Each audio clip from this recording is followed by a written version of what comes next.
আসসালামু আলাইকুম সুপ্রিয় শিক্ষার্থীরা, আশা করি তোমরা সবাই ভালো আছো। তোমরা যারা অষ্টম শ্রেণীতে পড়ছো, তোমাদের ইংলিশের খুবই গুরুত্বপূর্ণ একটি টপিক নিয়ে আমি আলোচনা করব। এই টপিকটি মূলত প্যারাফ্রেজিংয়ের টপিক।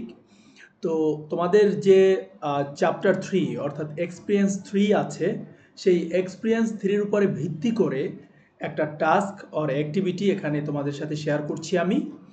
এই ধরনের অ্যাক্টিভিটি কিন্তু তোমাদের পরীক্ষায় 100% থাকবে। সো এই অ্যাক্টিভিটিটা কিভাবে করবে তুমি যদি না জেনে যাও, তাহলে কিন্তু তুমি সমস্যায় পড়বে। অ্যাক্টিভিটিটা কীরকম একটু দেখো। আমাদের কোশ্চেনটা এমন থাকবে, read the dialogue below, then identify the features of instrumental power. দেখো এখানে কিন্তু খুব একটা ইম্পর্টেন্ট কথা বলা আছে যে দ্য ফিচার্স অফ ইনস্ট্রুমেন্টাল পাওয়ার, অর্থাৎ আমাদের ইনস্ট্রুমেন্টাল পাওয়ারগুলোর যে ফিচার আছে, ফিচার মানে বৈশিষ্ট্য, সেটা তোমাকে আইডেন্টিফাই করতে হবে ইন দিস ডায়ালগস। তার মানে কিছু ডায়ালগ আছে, তার মানে তোমাদের জন্য কয়েকটা ডায়ালগ দেওয়া থাকবে, একটা বা দুইটা বা তিনটা ডায়ালগ দেওয়া থাকবে। সেই ডায়ালগগুলো থেকে তোমাকে ফিচার্স অফ ইনস্ট্রুমেন্টাল পাওয়ার এটা আইডেন্টিফাই করতে হবে। আরেকটা কাজ করতে হবে একই সাথে, সেটা হচ্ছে আফটার দ্যাট তারপরে রিফ্রেজ দ্য ডায়ালগ, অর্থাৎ যেই ডায়ালগটা আছে ওটাকে তোমাকে কি করতে হবে, রিফ্রেজ অর্থাৎ পুনরায় আবার তোমাকে লিখতে হবে। কিভাবে? অর্থাৎ টু ক্রিয়েট ডেমোক্রেটিক অ্যাটমসফিয়ার, একটা ডেমোক্রেটিক অ্যাটমসফিয়ার তৈরি করতে বা ক্রিয়েট করার জন্য। তাহলে এখান থেকে আমরা কি বুঝলাম, যে ইনস্ট্রুমেন্টাল পাওয়ারের যে ফিচারগুলো আছে সেগুলো তোমাকে আইডেন্টিফাই করতে হবে, আর তোমাকে একটা ডেমোক্রেটিক অ্যাটমসফিয়ার তৈরি করার জন্য তোমার এই ডায়লগটাকে আবার রিফ্রেজ অর্থাৎ পুনরায় আবার লিখতে হবে। এবার তাহলে আমরা প্রথম যে ডায়লগটা আছে সেটা একটু আমরা দেখি যে কিভাবে আমরা এটাকে সলভ করব। ডায়লগ 1 এ নাম্বারে বলা হয়েছে, I expect this report on my desk by tomorrow morning and make sure the date is flawless. এখানে ফ্ললেস শব্দের অর্থ হচ্ছে ত্রুটিহীন। তার মানে এ একজন ব্যক্তি, উনি বলেছে আর একজনকে বিকে বলেছে যে I expect this report on my desk by tomorrow morning, অর্থাৎ আগামীকাল সকালের মধ্যে আমি আমার রিপোর্টটাকে কি করছি, এক্সপেক্ট করছি, মানে আমাকে তুমি রিপোর্টটা প্রোভাইড করবা। অ্যান্ড মেক শিওর, এবং এটা নিশ্চিত রেখো, দ্য ডেট ইজ ফ্ললেস, অর্থাৎ এই ডেট যেগুলো আছে বা তারিখ যেগুলো আছে এগুলো যেন ত্রুটিহীন বা নিখুঁত হয়। এটা পরে আমরা কি বুঝলাম, যে একজন মূলত আর একজনকে কি ডিরেক্ট করছে, মানে তাকে একটা জিনিসকে অর্ডার দিচ্ছে। তখন বি বলল কি, আন্ডারস্টুড, অর্থাৎ আমি বুঝেছি, আল prioritise it and get it done, অর্থাৎ গেট ইট ডান। তার মানে বলেছে কি, আই উইল প্রায়োরিটাইজ, মানে ঠিক আছে আমি এটাকে আপনি যে কথাগুলো বলেছেন এই কথাগুলোকে আমি প্রাধান্য দিব, অ্যান্ড গেট ইট ডান, এবং এটা আপনি কি অর্থাৎ পেয়ে যাবেন। বিষয়টা হচ্ছে এরকম। তো এখন এ একটা কথা বলেছে, বি সেটা রিপ্লাই দিছে। আমরা দেখলাম এ যে কথাটা বলেছে সেই কথার মধ্যে কিন্তু আমরা দেখতে পাচ্ছি যে একজন লিডার, হ্যাঁ, আর একজনকে কি করতেছে, বা একজন হচ্ছে রাজা তার প্রজাকে যেভাবে অর্ডার করতেছে, ইটস জাস্ট লাইক যে একজন আর একজনকে যেভাবে অর্ডার করতেছে সে অর্ডারটাকে বুঝাচ্ছে, রাইট। এখানে কিন্তু মানে আরেকজনকে রেসপেক্ট করে কথা বলা হচ্ছে না, অর্থাৎ প্রথমজন দ্বিতীয় জনকে ডিরেক্টলি অর্ডার দিচ্ছে এই কাজটা করার জন্য। এখন এখানে তার কোন ইনস্ট্রুমেন্টাল পাওয়ারগুলো সে ইউজ করেছে, ইনস্ট্রুমেন্টাল পাওয়ার অর্থ হচ্ছে নিয়ামক ক্ষমতা। প্রথমত সেটা ছিল যে clear and direct instruction indicating authority, অর্থাৎ আলটিমেটলি এখানে আমরা দেখলাম যে প্রথমত সে একবারে পরিষ্কার এবং ডিরেক্ট ইনস্ট্রাকশন তাকে দিয়েছে, এটা দ্বারা বোঝায় তার কর্তৃত্বটাকে বোঝায় বা পাওয়ারকে বোঝায়। নেক্সট হচ্ছে এমফ্যাসিস অন ডেডলাইনস অ্যান্ড এক্সপেকটেশনস, তার দুটো জিনিসের উপরে গুরুত্ব দিয়েছে। প্রথম বলেছে যে টুমরো মর্নিং, এটা ছিল তার ডেডলাইন, অ্যান্ড এক্সপেকটেশন যে আমি এটা কি যেন আমি পাই এবং এটা যেন নিখুঁত এবং ত্রুটিহীন থাকে। ভালো করে আমাদের কিন্তু সবাইকে বুঝতে হবে প্রত্যেকটা কনসেপ্ট। এরপরে কি বলেছে, unequal distribution of tasks and responsibilities, এবং এই যে কাজটা বা দায়িত্বটা এটা কিন্তু আনইকুয়াল ডিস্ট্রিবিউশন, মানে কি সে নিজে করছে না বাট অন্য কি দিয়ে কি করছে, করাচ্ছে। তাহলে এটা ছিল তার ফিচার্স অফ ইনস্ট্রুমেন্টাল পাওয়ার, অর্থাৎ উনি যে কথাগুলো বলেছেন তার বৈশিষ্ট্য। এবার আমরা দেখব এটাকে কিভাবে আমরা রিফ্রেজ করতে পারি। তো রিফ্রেজড ফর ডেমোক্রেটিক অ্যাটমসফিয়ার, অর্থাৎ গণতান্ত্রিক একটা পরিবেশ তৈরি করার জন্য এটাকে আমরা রিফ্রেজ করব। অর্থাৎ প্রথমে যেভাবে ছিল আমরা ওইভাবে আর কথাগুলো রাখতে পারবো না। প্রথম যে কথাগুলো ছিল ওগুলো মনে হচ্ছে যে একজন আরেকজনকে কি করতেছে, অর্ডার দিচ্ছে। কিন্তু ডেমোক্রেটিক অ্যাটমসফিয়ার তৈরি করতে হলে একজন আরেকজনকে কি করতে পারবে না, এভাবে অর্ডার দিতে পারবে না। তাহলে কি করতে হবে একটু দেখুন। এ নাম্বারে বলেছে can we collect on completing this report, অর্থাৎ আমরা কি সংগ্রহ করতে পারি এই রিপোর্টটা কি কমপ্লিটের মাধ্যমে। I value your input and if we can aim for a shared goal it would be great, অর্থাৎ আমরা যদি কি আমাদের লক্ষ্যটাকে কি করতে পারি, অর্থাৎ if we can aim আমরা লক্ষ্য নির্ধারণ করতে পারি for a shared goal it would be great। তখন বি বলল certainly, নিঃসন্দেহে, I appreciate the teamwork approach, let's work together to ensure the report is comprehensive and accurate। তার মানে এখান থেকে কিন্তু আমরা বুঝতে পারছি যে তোমার এ একটা কথা বলছে, বি সেটার কি করেছে, বি সেটার জবাব দিছে। তো এ যে কথাটা বলেছে এর কথাটার মধ্যেও কিন্তু একটা গণতান্ত্রিক মনোভাব ছিল, আর বি এর উত্তরের মধ্যেও কিন্তু একটা গণতান্ত্রিক মনোভাব ছিল। তার মানে এখানে কিন্তু কেউ বড় বা কেউ ছোট এই যে ডিফারেন্সটা এটা কিন্তু এখানে বোঝানো হয়নি। এখানে কিন্তু দুইজন কি একটা কাজ শেয়ার্ড হয়ে বা ভাগাভাগি করে করতে চেয়েছে। So this is called democratic atmosphere. তাহলে আমাদের এটা হয়ে গেল। এরপর আমরা ডায়ালগ 2 দেখব। তো আমাদের 2 নাম্বার ডায়ালগে কি বলা হয়েছে একটু মনোযোগ সহকারে আমরা একটু পড়ি। এখানে একজন আছে supervisor.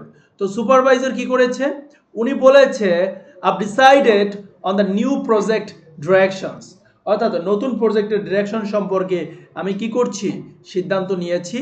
Follow my lead and execute it precisely as outlined, অর্থাৎ আমি যেভাবে তোমাকে লিড দিচ্ছি এটা ফলো করো এবং এটাকে তুমি কি করো, যথাযথভাবে বাস্তবায়ন করো।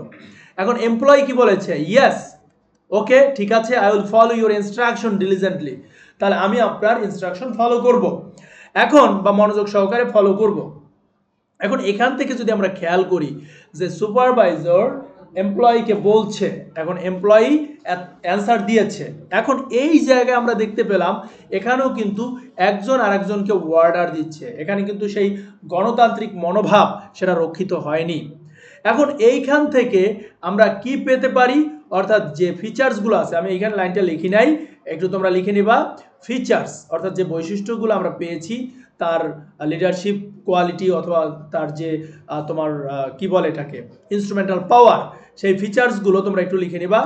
FATURES features of instrumental power, INSTRUMENTAL instrumental পাওয়ার, অর্থাৎ এইখানে কি কি ফিচার্সগুলো বৈশিষ্ট্য হয়ে মানে তোমার হচ্ছে রক্ষিত হয়েছে সেটা আমরা একটু দেখব।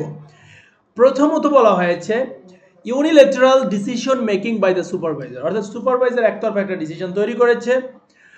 সেকেন্ড ছিল explicit directive to follow the lead without much room for input, অর্থাৎ একটা স্পষ্ট এখানে ডিরেকশন ছিল যে তুমি এটা তোমাকে ফলো করতে হবে।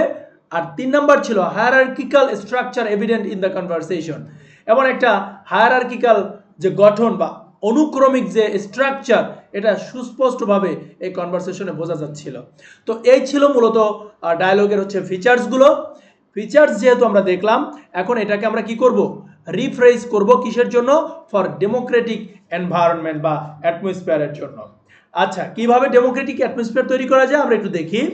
সুপারভাইজার বলেছে up thinking about the project directions and I would love to hear your thoughts, let's discuss and find a collaborative approach that align with our তোমার হচ্ছে কালেকটিভ ভিশন, অর্থাৎ এখানে সে বোঝাতে চেয়েছে যে আর thinking about the project direction, অর্থাৎ আমি এই প্রজেক্ট ডিরেকশন সম্পর্কে চিন্তা করেছি, and I would love to hear your thoughts, অর্থাৎ তোমার চিন্তা ভাবনা সম্পর্কে শুনতে আমি পছন্দ করব। Let's discuss and find a collaborative approach that align with our collective vision. তখন এমপ্লয়ি বলেছে that sound great, I appreciate the opportunity to contribute, let's brainstorm together, চলো আমরা একত্রে ব্রেইনস্টর্ম করি। সো এখান থেকে দেখলাম কি আমরা যে সুপারভাইজার এবং এমপ্লয়ি তাদের মধ্যে কিন্তু কোনো ডিফারেন্স আমরা দেখতে পাচ্ছি না, তাদের মধ্যে যে একটা ডেমোক্রেটিক পরিবেশে কথা বলা সেটা কিন্তু এখানে ফুটে উঠেছে। ওকে, ডায়লগ 3, সুপারভাইজার বলেছে I need you to work late tonight, অর্থাৎ আজকে রাত্রে অনেক রাত্রি পর্যন্ত তোমাকে কাজ করতে হবে, যেই জন্য তোমাকে আমার প্রয়োজন টু মিট দ্য ডেডলাইন, অর্থাৎ ডেডলাইনের মধ্যে আমাদেরকে কি করতে হবে, এই কাজটা জমা দিতে হবে। নো এক্সকিউজেস, কোনো এক্সকিউজ কাটবে না। এমপ্লয়ি তখন বলল, ওকে ঠিক আছে, I will cancel my plans, আমার যত প্ল্যান আছে সেগুলো আমি ক্যান্সেল করব অ্যান্ড স্টেপ ব্যাক। তো তখন এই জায়গা থেকে আমরা কি কি ফিচার্স পেয়েছি, যেই ইনস্ট্রুমেন্টাল পাওয়ারগুলো সুপারভাইজার অ্যাপ্লাই করেছে আমরা একটু দেখব। উনি অ্যাপ্লাই করেছে first one, authoritative demand without considering personal commitments, অর্থাৎ কোনো ব্যক্তিগত কমিটমেন্ট কনসিডার করা ছাড়াই তার যে কর্তৃপক্ষের যে দাবি সেটাকে কিন্তু সে এখানে খাটিয়েছে। Next, imposition of strict instructions, এবং এখানে সে খুব কঠোর যে ইনস্ট্রাকশন বা নির্দেশনা সেটাকে সে আরোপ করেছে। ইম্পোজিশন মানে আরোপ করা। Lack of consideration for the employees work life balance, অর্থাৎ এখানে যে কর্মচারী আছে তার যে কর্মজীবনের যে ব্যালেন্স বা ভারসাম্য সেটা বিবেচনা করা ছাড়াই সে তার কথা সে বলে দিয়েছে। এই তিনটা জিনিস আমরা পেয়েছি ফিচার্স। এখন এখান থেকে আমরা একটা ডেমোক্রেটিক এনভায়রনমেন্ট তৈরি করতে চাই। ফর দিস আমাদের কি করতে হবে, তাহলে রিফ্রেজ করতে হবে। তো রিফ্রেজ আমরা কিভাবে করব আমরা একটু দেখব। Rephrase for Democratic atmosphere, manager বলেছে যে I understand we have a tight deadline, can we discuss the workload and C how we can collectively manage it, your work life balance is important and I want to ensure it's respected। তো যখন এভাবে manager তাকে বলল তখন কিন্তু সেখানে একটা Democratic atmosphere তৈরি হলো। কিভাবে বলছে দেখো, I understand we have a tight deadline, অর্থাৎ আমি বুঝতে পারতেছি আসলে আমাদের ডেডলাইনটা একবারে খুব কাছাকাছি। হ্যাঁ, এরপরে can we discuss the workload, আমরা কি ওয়ার্কলোড নিয়ে ডিসকাস করতে পারি, and C how we can collectively manage ইট। এই যে কালেক্টিভলি ম্যানেজ ইট তার মানে কি, এখান থেকে বোঝাচ্ছে এটা একটা ডেমোক্রেটিক অ্যাটমসফিয়ার মেনটেন করেছে। এমপ্লয়ি তখন কি বললো, আই অ্যাপ্রিসিয়েট ইট, আমি এটাকে অ্যাপ্রিসিয়েট করছি, লেটস ফাইন্ড আ সলিউশন, চলো আমরা একটা সলিউশন বের করা ট্রাই করি that ensures we meet the deadline without compromising personal commitments. So এখান থেকে আমরা কি বুঝলাম যে এমপ্লয়ি এবং ম্যানেজারদের মধ্যে, মানে ম্যানেজারের মধ্যে যে তোমার কথা হলো বা কনভারসেশন হলো সেখানে কিন্তু একটা ডেমোক্রেটিক অ্যাটমসফিয়ার সেটা কিন্তু বজায় রয়েছে। সো আশা করি তোমরা এই বিষয়টা খুব ক্লিয়ারলি বুঝতে পারছো। যদি না বুঝো অবশ্যই কোশ্চেন করবা। ওকে, সবাই ভালো থাকবে, টিচিং রুম চ্যানেলের সাথে থাকবে, চ্যানেলটি সাবস্ক্রাইব করবে, বেল বাটনে ক্লিক করে রাখবে। আল্লাহ হাফেজ।